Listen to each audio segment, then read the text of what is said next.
My name is Austin Davis. It's great to meet you. I'm running for Cleveland City Council here in our new Ward 7. I live in Tremont with my wife and baby daughter. We bought during the pandemic, and we were renting in Ohio City before.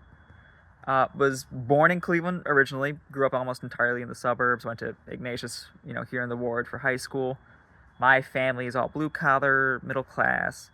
My dad and his brother and their dad were all crane operators, part of the union, Local 18. It was awesome work. It's really cool to drive around town and be like, oh yeah, my family like literally built that bridge or put that building together. But it's really tough work too. You can imagine. Hours are long, conditions are tough. So my family pushed me to go to college, and my mom went to art school, but other than her, I was the first in my family to go to college. College is great, opened a lot of windows and doors for me.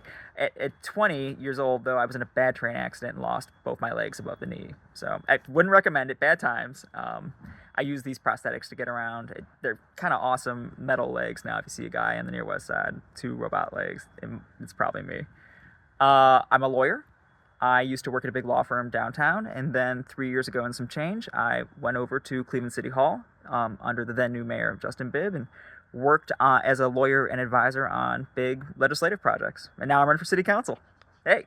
My name is Mohammed Faraj, and I'm asking for your vote for Cleveland City Council on November 4th. I'm a proud son of immigrants from Palestine, and I was raised to believe that public service is a sacred responsibility. My career in law has been focused on oversight, accountability, and problem solving, and these are all skills that our city needs right now. After knocking on nearly 6,000 doors, I've heard from the community loud and clear. The ward is looking for someone who's going to fight for them, for the voices of Ward 7. I have 5 priorities: accessible city services, dependable infrastructure, reliable public safety, flexible development, and sustainable small business. This is a platform that strives to improve the everyday lives of every resident. A commitment to the belief that local government should be accessible, dependable, and reliable. I'm proud to be endorsed by State Representative Tristan Rader, the Democratic Veterans Caucus, and the Ohio Working Families Party, and more, and I'm ready to fight for every neighborhood. You have until November 4th to make your voice heard in the ward's first open election in 30 years, and I humbly ask that you elect me, Mohammed Faraj, to be your next Ward 7 City Councilman.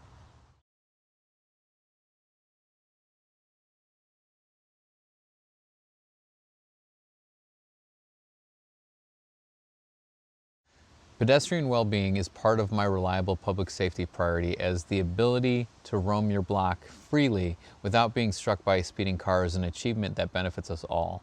How we get to that level of reliable safety is through protected bike lanes, increased use of public transit, and city planning that comprehensively considers the flow of traffic. There are a number of intersections considered dangerous in the ward, and in the past 9 months, having knocked over 6,000 doors in every precinct, I've experienced many of these dangerous intersections, including the areas of West 14th and Scranton. But I think the best role that I could play as councilperson pertains to improving relations between residents, small businesses, and block clubs when it comes to various tensions that occur when the city tries to make improvements to pedestrian well-being. I never want to discourage resident engagement, and I believe that local government can play a constructive role in healthy conflict, but right now the ward is dealing with calls for pedestrian safety that other stakeholders push back against, and I want to help resolve some of these tensions.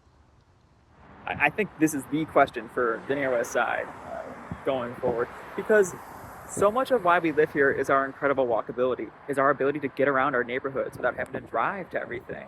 I know that's a big part of why I'm here. I love it.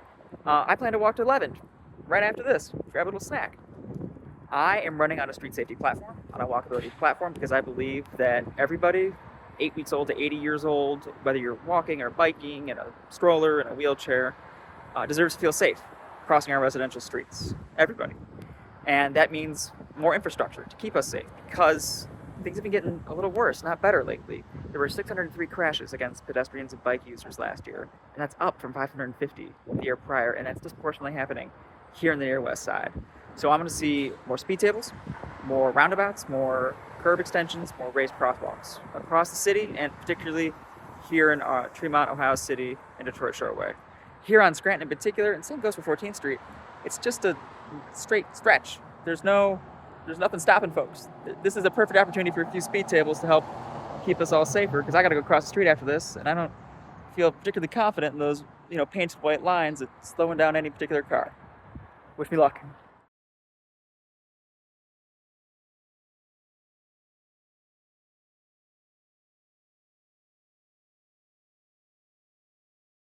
Hey, Austin Davis here, and our next question is, what can Cleveland City Council do to help address the affordability crisis?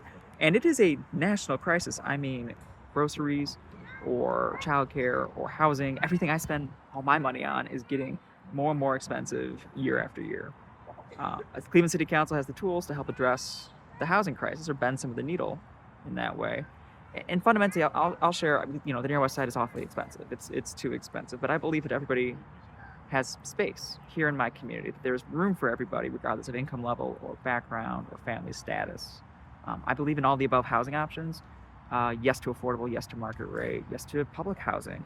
I believe we need a diverse housing stock, not just single family homes, not just giant luxury apartment complexes. I've been advocating for the legalization of threeplexes and fourplexes, accessory dwelling units, and in-law suites. Just if you have space in your yard, you can put an apartment in the back. It should be easier to do that to relieve some of our housing pressures. At the same time, I think we should be pushing short-term rentals like Airbnbs and vacant properties into the mainstream housing market so families can live there and set down roots.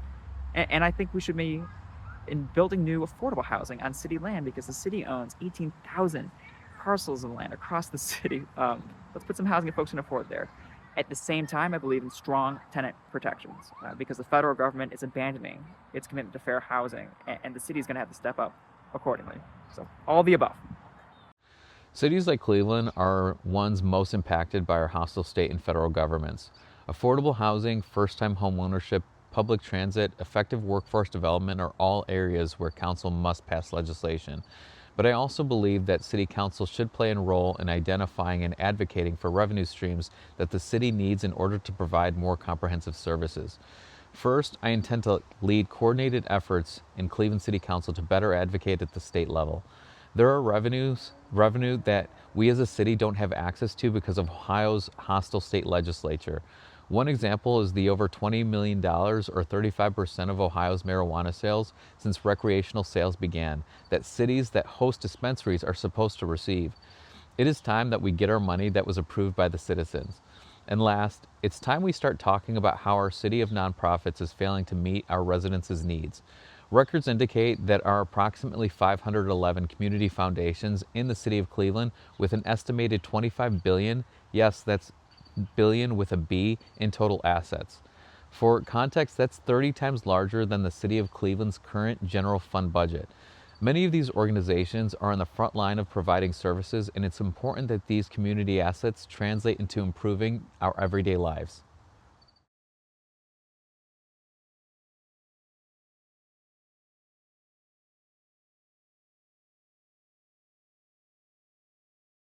The Bibb administration's push for increased mass surveillance is ineffective, as residents attest to its failure in preventing crime.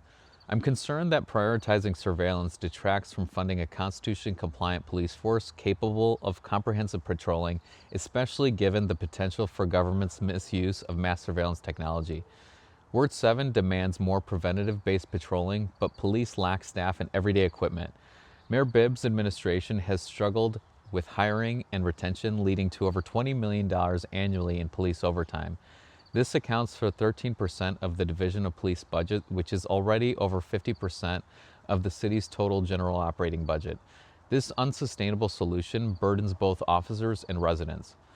The recent arrests of two teenage girls believed to be behind some of the latest break-ins include a 13-year-old girl that was reported missing in Maple Heights. Our teens are falling through the cracks due to insufficient community support. Teenagers are drawn to chaotic crimes, but programming for children 7 through 14 years old consistently proves to be the most effective investment in both crime prevention and appropriate intervention for those demonstrating misbehavior. While this is a solution that certainly doesn't lessen the immediate pains of residents who've had their property damaged, we can no longer ignore proven prevention and diversion strategies while we fool ourselves into spending taxpayer dollars on band-aids that simply aren't working. Hey, Austin Davis here, and our next question is, what can we do to cut down on the number of car break-ins in our community? And there have been far too many lately. The rash on the near west side over the last few weeks has been unacceptable. I wasn't personally affected, but I had neighbors who were, and it's not just expensive to get your car fixed. It's not just a pain to replace the stuff that was stolen. It really messes with your sense of belonging in this community, your sense of security. It's the kind of thing that drives folks out of our city into the suburbs, and my goal is to keep them here. So I think three things to help cut down on car break-ins. One is there's just no replacement for policing, for well-trained, well-resourced police officers to provide just and constitutional policing. Beyond that, because we can't stop there for sure, the challenge I've heard is from police officers and talking at block clubs is it's almost always kids. It's kids under 18 who are doing these car break-ins. It's vandalism and theft. So we need to be investing in children across the city, across the region. Even when the federal government and the state government is pulling back, we have to double down on after-school programs, job pipelines, and other forms of social support. And the last thing I'll say is it's just too easy to speed into our community, cause some trouble, and speed away. Speed tables and roundabouts can go a long way to making it harder, making us less of a target, because it's going to be no fun doing a street takeover and doing wheelies on your dirt bike if you have to keep hitting speed table after speed table after speed table.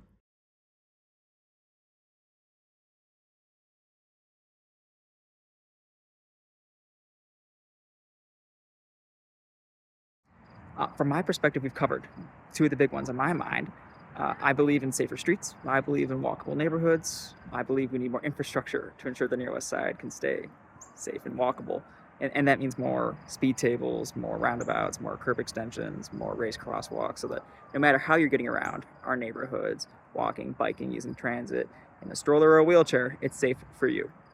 The second thing is the housing crisis, part of the affordability crisis. I believe in all the above housing solutions. I believe there's space for everybody in my community, and I believe in strong tenant protections because the federal government is letting us down there, and we have to step up at the local level. And I guess the third thing I'll say is we need to invest in the basics, the kinds of things here in the city that will bring families in and help them stay or drive them crazy and make them leave. That's making sure that the trash gets picked up, that the streets get plowed, the power stays on, and that if there's systemic issues, financing structures or legal constraints that are preventing the city from acting in the highest quality, highest caliber it can, then our city council is addressing it. That's the kind of council person I want to be next year. I think a lot of people forget that the city of Cleveland has yet to complete most of its various reform attempts that have been started over the past 10 or so years.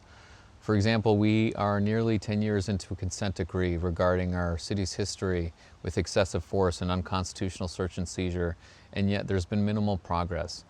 Many would argue that the Bibb administration is almost stonewalling progress, but it's important for us to recognize all the pain and harm the department's unconstitutional failures have caused and continue efforts to repair community trust and protect the constitutional rights of the people of Cleveland. The best way for me to advocate for this reform is by serving on the safety committee once elected. Another reform we have been working on for over a decade is lead remediation. Lead poisoning is so severe in Cleveland that it's limiting multiple generations' potential. Based on my conversations with residents, advocates, and affected families, this entire process from prevention to testing to treatment is far too fragmented and far too complicated. We cannot afford our children to continue to be poisoned while we work through the bureaucracy of it all. We must act with urgency, driven by accurate and comprehensive vision.